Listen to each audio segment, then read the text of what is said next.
President Trump today defended his America First agenda and U.S. relations with Saudi Arabia. This after journalist Jamal Khashoggi was murdered.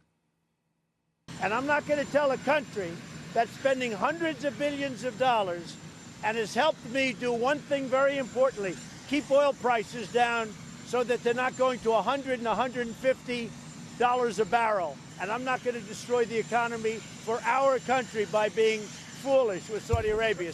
It's about America first.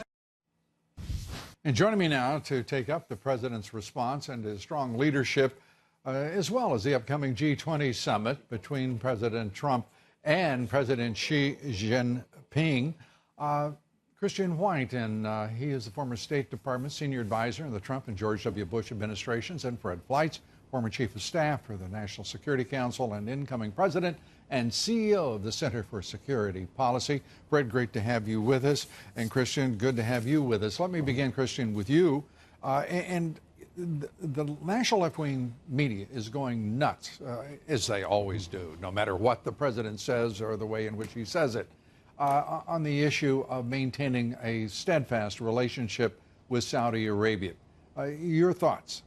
Yeah, you see these journalists and these others, these commentators shrieking at the president like it's some freshman seminar in feminist literature at Smith College.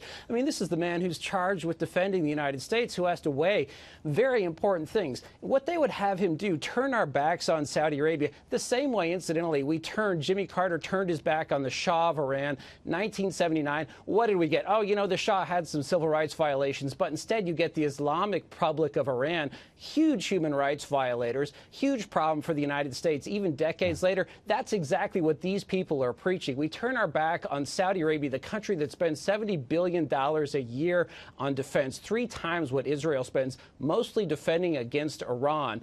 And what? We just open the door to the people in the Middle East, the Iranian regime. Huge problem. I mean, these people do not know what they're talking about. Thank God we have a president who will stand up, look at this, and approach it in a balanced manner and defend our country.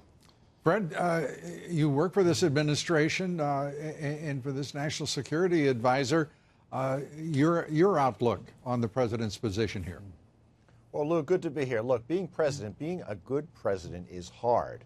Presidents have to make difficult decisions with painful trade-offs. Now, President Trump could have taken the easy way out and severely punished Saudi Arabia. This consequently would have ruined our relationship, handed the region to Iran, and handed hundreds of billions of dollars in defense contracts to China and Russia.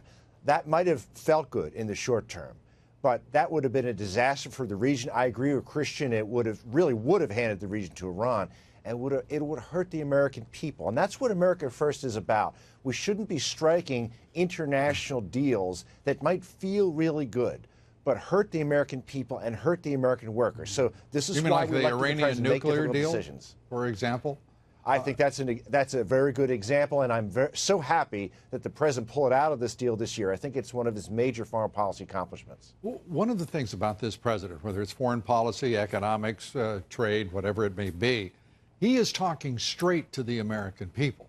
There's no filter here. There is no, organization around a particular phrase and an effort to obfuscate on his part. He's speaking straightforwardly and honestly, and we've never seen a president do this, certainly not in foreign policy.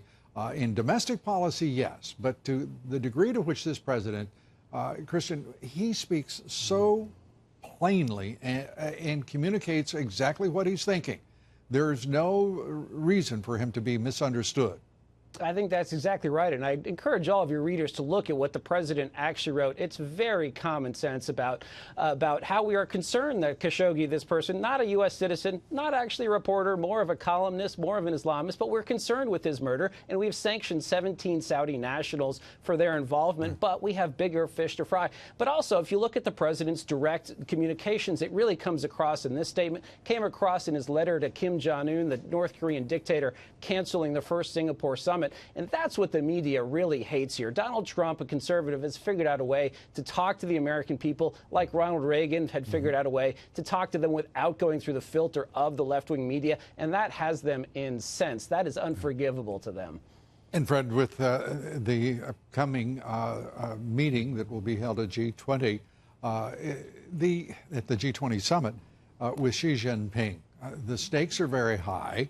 The president is very direct again that there will be accommodation on the part of China to the Trump doctrine, to the America First doctrine, which maintains that you're not going to steal $600 billion, $300 to $600 billion a year from us, and you're not going to run these overwhelming deficits and further cut into our economic growth because you play these games.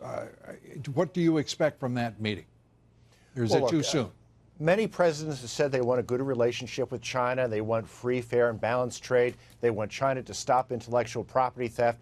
But this is the first president who is backing up his words with action, repeatedly putting tariffs on China, and he's prepared to suffer some economic pain to get China to do the right thing and to stop exploiting trade with the United States and stealing intellectual property. I think that this is a theme he's going to emphasize at the G20 summit, and we'll see what happens.